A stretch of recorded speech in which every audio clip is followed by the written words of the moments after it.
πάσα, κοιτάξτε εδώ τον Περέιρα στον Κίτσιου. Ο Κίτσιου σηκώνει το κεφάλι, βλέπει το κενό, η κεφαλιά στη συνέχεια από τον Μιστακίδη, πάσα στον Δελιγιαννίδη και αυτός χωρίς να το σκεφτεί στέλνει την μπάλα στην αριστερή γωνία του Κυριακίδη. Και πάλι η εξαιρετική επιθετική προσπάθεια των παικτών του ΠΑΟΚ.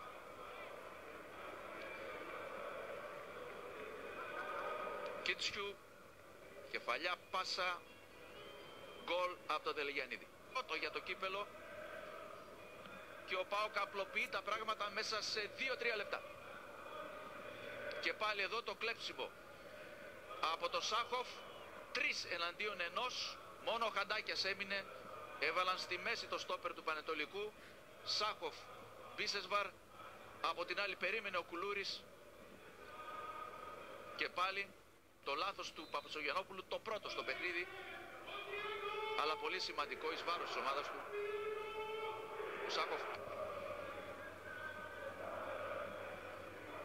Ο Σάχοφ πετυχαίνει το τρίτο του γκολ, το δεύτερο για το κύπελο, και δείτε πάλι πως σε μια περιπετειώδη φάση από το κόρνερ, απόκρουση του Κυριακίδη, από κοντά ο Σάχοφ, προβολή, αυτή τη φορά είναι πετυχημένη η προβολή του. Μια ακόμη ανάλογη περίπτωση, μπήκε στην σέντρα από τον Κουλούρη, μπάλα πέρασε έξω, αυτή τη φορά όμως πιο κοντά στην μπάλα από τον Μίγα και τον γκολ. Κεφαλιά από τον Κουλούρη, απόκρουση του Κυριακίδη, οριζόντιο δοκάρι. Η επιστροφή της μπάλας βρήκε σε ετοιμότητα τον Ουκρανό που με το δεξί πλασάρι. Τοποθετημένοι οι παίκτες του ΠΑΟΚ κλέβουν την μπάλα. Ο Περέιρα μπαίνει με το κεφάλι προσπαθώντας να διεκδικήσει την μπάλα και δίνει το πέναλτι ο Κιοζένης. Ο Περέιρα προσπάθησε να διεκδικήσει την μπάλα με το κεφάλι τη στιγμή που έβαζε τα πόδια του ο Μίγας. Κοιτάξτε και πάλι, Περέιρα βάζει το κεφάλι και έρχεται ο Μίγας με αντικανονικό τρόπο. Είχε το περιθώριο να δει, ετεροχρονισμένα βέβαια, πιο μπροστά το σώμα του Περέιρα. Τον έβλεπε ο Μίγας, πέναλτι από τον Κιοτζένη. Είναι η ώρα για το πρώτο γκολ του Πρίγιοβιτς.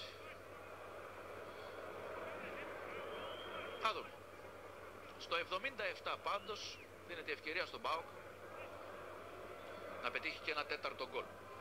Ο Πρίγιοβιτς, ο οποίος έχει 146 λεπτά χωρίς γκολ, απέναντι στον Κυριακίδη, γκολ. Ξαναχτυπά ο Σερβοελβετός.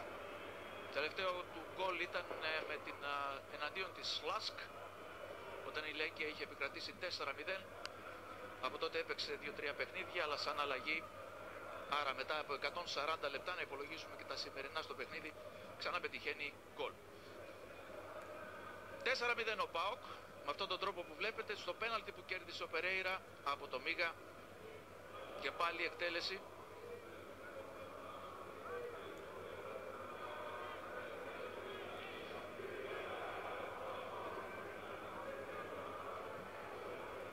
Και δεν ξέρουμε πώς σχολιάστηκε αυτό το γκολ, Κώστα Κουντούλα. Με ένα αυτομάτι χαμόγελο από τον Βλάντα Νίβιτς, χωρίς κανένα σχόλιο όσον αφορά τον λόγο, αλλά το χάρηκαν πάρα πολύ οι άμεσοι συνεργάτες του, οι δύο Σέρβοι και ο κύριος Κελπέκης, ο οποίος είναι εδώ στον πάγκο και στο staff. Εδώ ο σκόρερ ασπάζεται το συμπαίκτη του για την πάσα. Κοιτάξτε εδώ την κούρσα που έκανε. Ο Γιώργος Μίγας πατάει εδώ την μπάλα, αποφεύγει το Δελιγιαννίδη στο πρώτο ολίσθημα, το πούμε και έτσι γιατί στην κυριολεξία γλίστρισε, του Πέλκα συγγνώμη, και από την άλλη η κεφαλιά Μάρκου Παύλος, εξαιρετική η σέντρα με το αριστερό από το Μίγα, ο δεξιός οπισθοφύλακας της ομάδας του Πανετολικού,